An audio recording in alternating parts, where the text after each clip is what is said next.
নমস্কার, আজকে বানাচ্ছি তালের বড়া। তালের উপরের অংশটা খুলে মধ্যেখান বরাবর ছাড়িয়ে নিয়ে তিনটে আঁটি বার করে নিয়েছি। এবার আঁটির উপরে খোসাটাকে ছাড়িয়ে নিয়েছি। একটা গ্রেটারে করে ভালো করে তালের শাঁসটাকে বের করে নিলাম। একটা বড় জায়গার মধ্যে সমস্ত শাঁসটাকে বের করে রেখে দিয়েছি।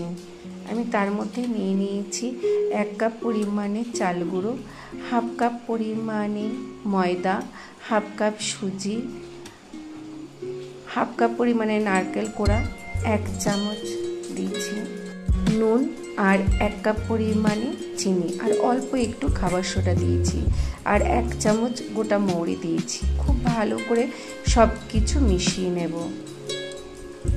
বেশ যেন ঘন ঘন হয়।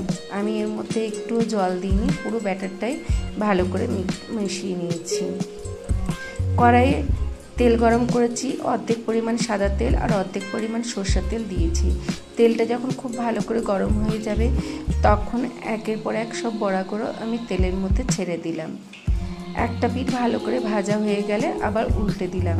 দুটো পিঠ যখন সোনালি কালারে ভাজা হয়ে যাবে তখন তুলে নেব। এইভাবে আমি সব কটা বড়াই আমি ভেজে নেব। আমার তৈরি হয়ে গেল আমার তালের বড়া।